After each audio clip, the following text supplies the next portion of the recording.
What's going on, everybody? Let's talk about this, right? Because this comes up a lot, especially when people see me manipulate handguns. More often than not, guys that don't train very hard. Because when you start talking about stuff like this, you know, people get very touchy about it, and they don't actually explore it. So, do you rack the slide, or do you use a slide stop lever or a slide release, whatever people want to call it? It really is relevant because I do both things. So, point is, do you use the switchy thingy on the slide to drop it? Or do you run the slide? Or do you run the charging handle on an AR or press the bolt release / lock? And this goes with anything else that has those features, because I can't apply this to an AK because obviously it's barely post-World War II technology. So let's talk about this then, right?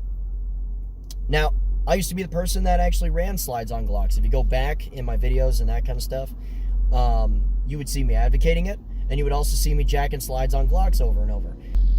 So the point that I'm making is, I used to believe in that kind of stuff because, you know, when people start talking about how, oh, when you get really excited, you start losing your ability to manipulate switches and that kind of stuff, and you take yourself back to points where you were like super scared and you couldn't handle objects and that kind of thing, it makes sense to you.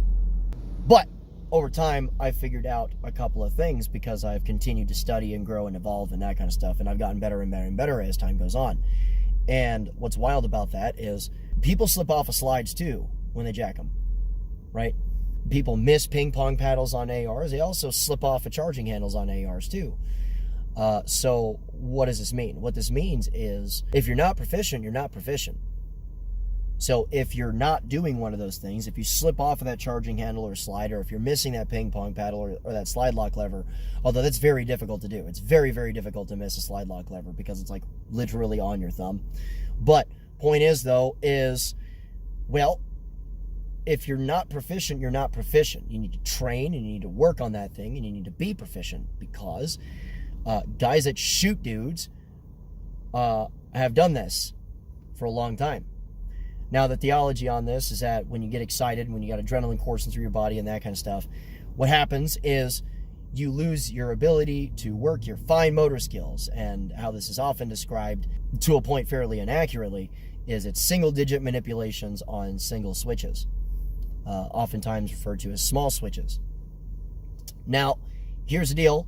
No, that's not how that works, because what's wild about it is that these same people that talk about this gross motor skill stuff, that, you know, you have to jack the slide on a handgun, doesn't matter what it is. What's kind of wild about that is that pressing a trigger is a single-digit manipulation on a individual switch that actually makes a levering motion, and that has far greater consequences to screwing up under stress, because every bullet that you fire at a guy in self-defense has a receipt attached, and we're trying to not grape people that didn't earn it, right?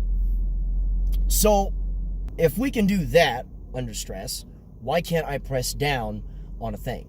Why can't I press a magazine button either? Well, you can, because they never say that you can't press a magazine release button either. So you can do those first two things, right? Which, just based off of the anatomy of the hand, they're actually much harder things to do in a controlled manner, because when you're gripping something, it's harder to make your thumb do this and your index finger to do this under stress than it is to prep an object, and then the second that your base plate makes contact with your frame, you press down on that object that you've already referenced, because it's usually a sharp-edged thing that you're referencing. So what's actually kind of wild about that whole deal is proficiency is proficiency, right? And if you don't have it, you don't have it. You need to train. So what I find kind of baffling about that entire thing is,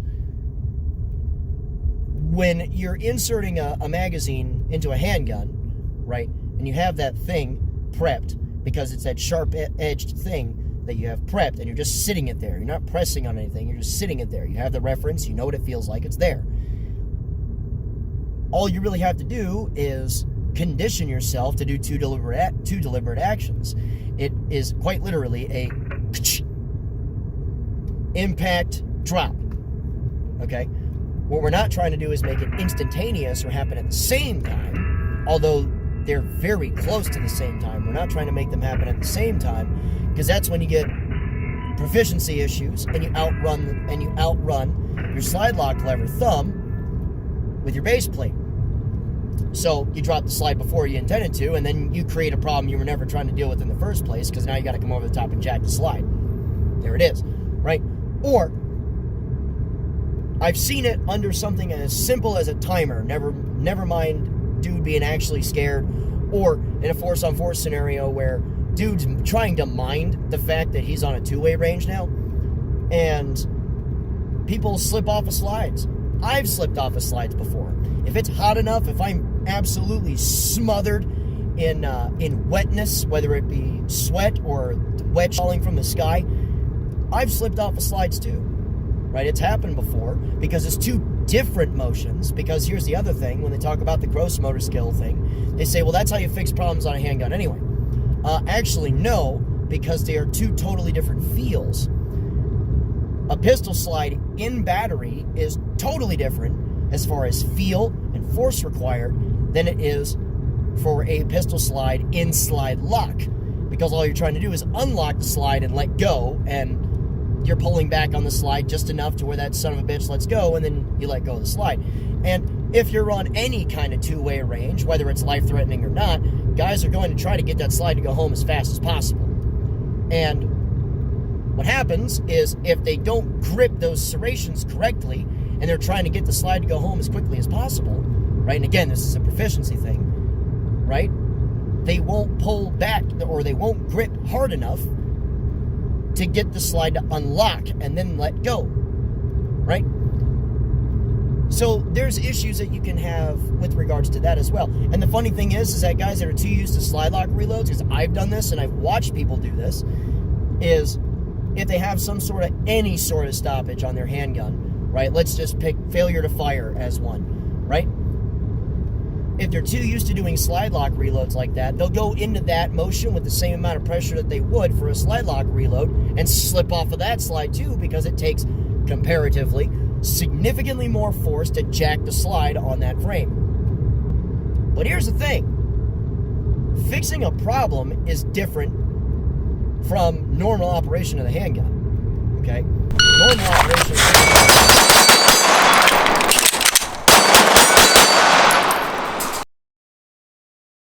And here we go. Versus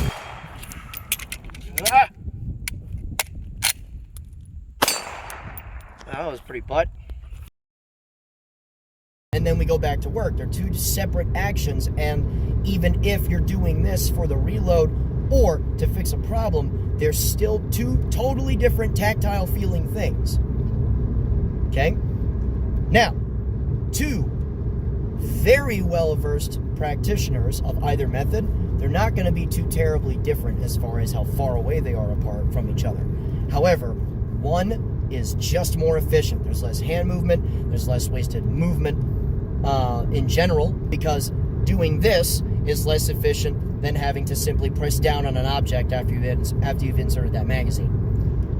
So while it might not be that much, it still exists. Okay? And the fact that it exists should get your attention, because time is life. We got to deal with this right now, and for some ridiculous reason, my handgun just went into slide lock. This needs to be done as fast as possible. So if you are training to a professional level, meaning you have trained so hard at this that you're trying to create circumstances that make you fail, across the board, not even just including that reload. But if you're doing that, then you're not really going to have that much of an issue, because mechanically speaking, there's less for you to do, right?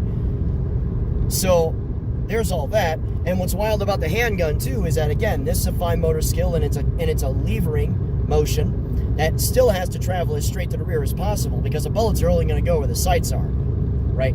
And they go where the sights are every time. It's just whether or not you introduce movement. So trying not to move the handgun under time is life critical stress That's a tall order if you're supposedly not able to push down with the leverage that you have, with the orientation of the hand that you currently have at the moment, when this is supposedly harder than this. Okay? As far as body mechanics go, and I know a lot of us have heard that word before. Thank you, Travis. I don't understand how this is harder or less hard or more doable than this is right here. Or, instead of this, it's this. Okay? How is this a inward pressing motion when you already have most of your hand gripped on something and now you're supposed to touch an individual object and press inward toward your knuckles? How is that biomechanically easier to do than that? You know, and it's wild because you have to be willing to challenge a thing that you already think is right and then admit that you were wrong in believing in the first place to do better, right? To actually evolve, to actually stay relevant, because shit changes as we go. A lot of times, a lot of things stay the same. Like, for instance, appendix carry's been around for hundreds of years at this point, and people now are thinking that it's somehow dangerous, when appendix carrying a flintlock is somehow less dangerous than an auto-loading pistol with 1 million built-in safety features and Kydex holsters. That point aside, you have to be willing to evolve. So, as far as just biomechanically speaking, how is that? How are these things more ridiculous? Now, and what's funny is that, like, if I've asked this question before, and then they say, oh, well, it's your brain's ability to process all these little things, trying to do those little things. Okay, well, if we're going to take it to the brain processing arena, explain to me how lining up a handgun, set of iron sights, taking the thing that's farther away from your face, getting that clear, putting it in the center of the thing that's closer to your face, keeping this blurry, keeping it on that thing that's blurry, tracking what that fucker is doing, and all the other things around him, right? How is that, as far as mental processing, not a fine motor skill? To be able to do all of those things and to maintain the center of your visual acuity on that. How is that not a fine motor skill? And as far as mental taxation is concerned, how is that anywhere near acceptable when I can't do this? It doesn't make sense to me.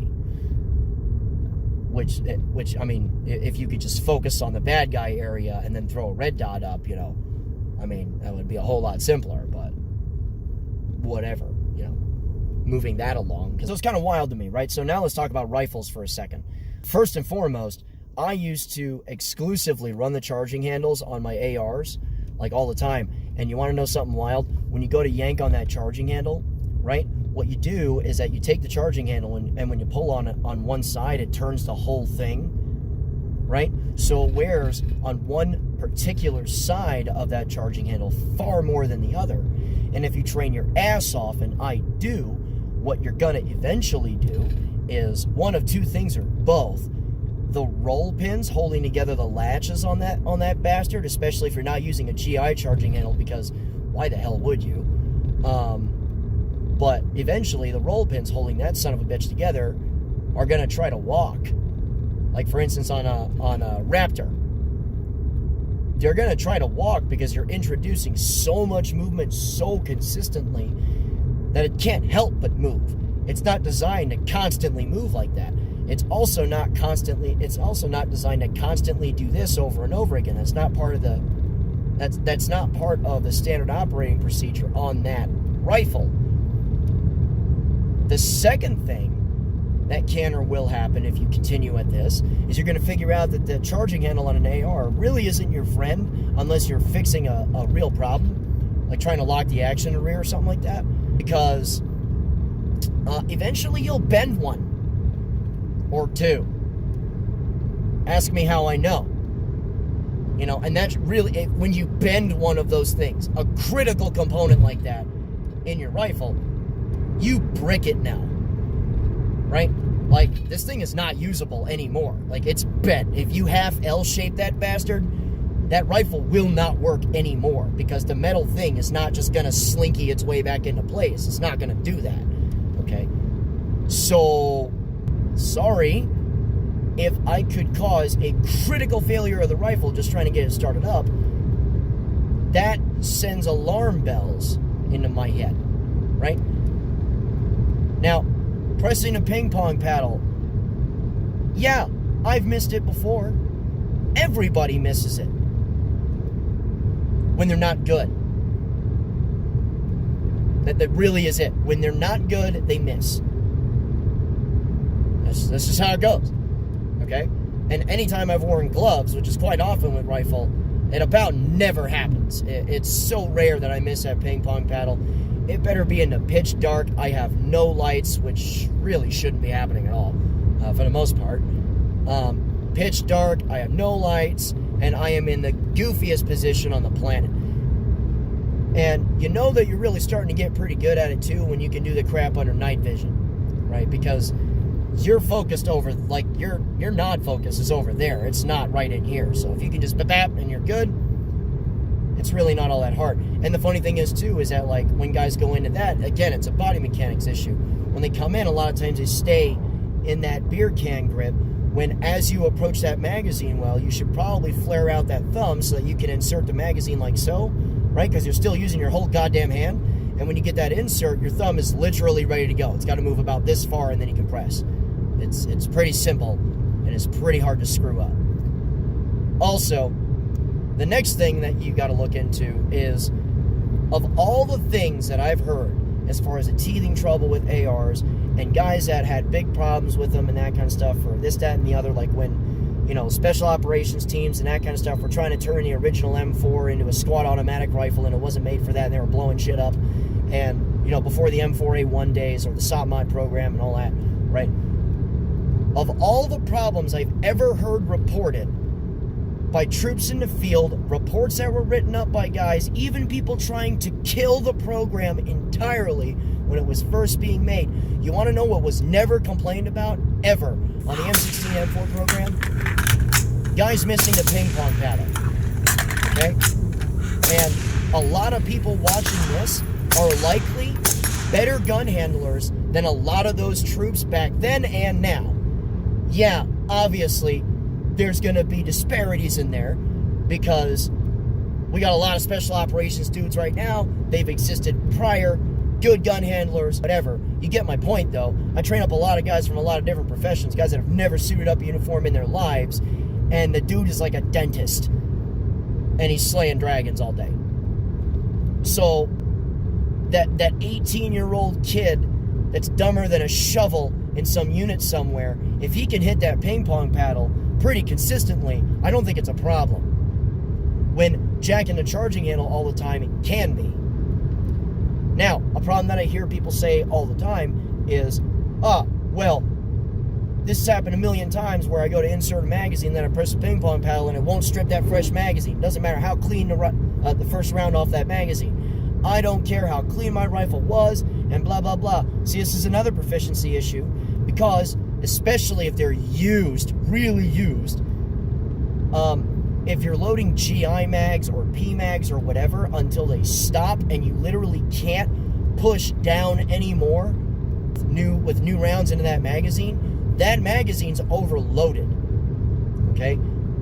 A 30-round magazine is designed to have about this much give once you push down on that 30th round, because it has to be able to move out of the way of the bolt when you insert it on a closed bolt. If you load those rounds until the magazine stops cold, you're going to have those issues because the magazine's overstuffed to 31 or in some cases 32. It's not a 31-round magazine. It's not a 32-round magazine. It is a 30-round magazine. And if you go over those projected parameters, you will have bolt sticking issues as far as just being able to strip the first round off of that magazine. And on top of that, you obliterate the feed lips on your magazine far quicker than it ever should have been. So that's a you problem, not a machine problem, because you took a 30-round magazine and operated outside of its design parameters. Okay, and a lot of guys, a lot of times me included, especially when I'm doing like a a high volume class and I'm doing a lot of demos or I'm taking a class, I'll load them all the way until they stop. I can't move them anymore, and I'll drop 2 out just to make sure that in case it's a 32, it's a 30. More often than not, it ends up a 29. That's okay, though. I still got 29, right?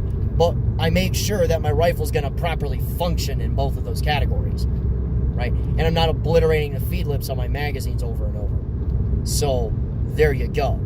And this goes for any other rifle that's got a similar feature to it, like a similar bolt drop type feature. I don't really give a shit what it is, right? It was designed for the dude to insert a magazine and press a release and the fucking bolt goes forward.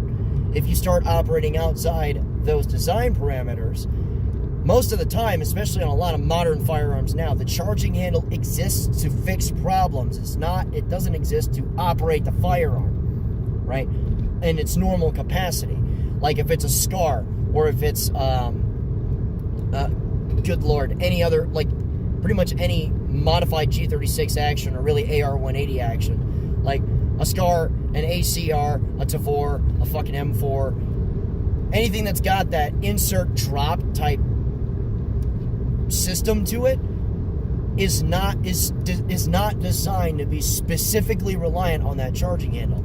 Now, there's much tougher charging handles out there for sure than an AR charging handle. Most of them are. But you catch my drift, though, right? Why would we deliberately go against the design parameters of firearms for no reason in that case, right? Now, here's the next thing. What I hear all the time is, oh, well, I got an AR and an AK, so I might as well keep the similar motions. I got a question to ask. What really is similar about doing a straight insert and jacking a charging handle this way, or doing a rocking insert and charging it this way? There's nothing similar about any of those motions whatsoever. And the next one, oh, well, it just works with every firearm, so, it's no big deal. Last I checked, I know they're not as popular, anywhere near as popular, but last I checked, it's kind of hard to do that shit, just insert on a closed bolt and run the charging handle on an M14, but it locks itself to the rear, so we can throw that one out if we want to. What that's not going to work on is a G3 pattern rifle of some kind. Like, the G3 is notorious for, you have to lock that son of a bitch to the rear. Okay? Yeah, they're not very popular guns, but you know what is? MP5 style guns. And those are assholes to try and insert a magazine on a closed bolt on. Matter of fact, most people that know their shit on MP5s, even when you're topping off the gun, you still lock the bolt to the rear and insert the new magazine, because you're not sitting there trying to beat on it, trying to force it in, because it straight up doesn't really want you to do that. It's designed to have this son of a bitch locked to the rear, insert, drop it. And there's still a lot of fucking people that use MP5 style guns. As far as handguns, okay, for the most part, I'll give it to you. Insert and jack the slide, okay, cool. Yeah, that works pretty well for the most part. You start running into issues about what you can grasp when you come over the top and jack the slide on like a CZ75 style gun, or a 1911 with ambidextrous manual safeties on it, because this son of a bitch just tries to get in the way all the time. Ask me how I know. You're constantly teetering and doing this kind of shit.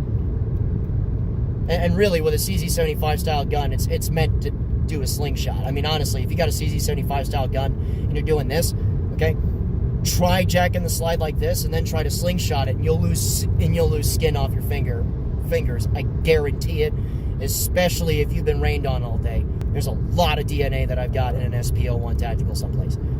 Not even those are all designed all the way the same, right? So, okay, yeah, we can get away with it, but even still, why would I train for lowest common denominator type stuff? By the way, all these guns have slide lock levers, slide release levers, whatever you want to call it. All of these guns have slide lock / release levers. So why am I actively choosing to believe that I can't do this?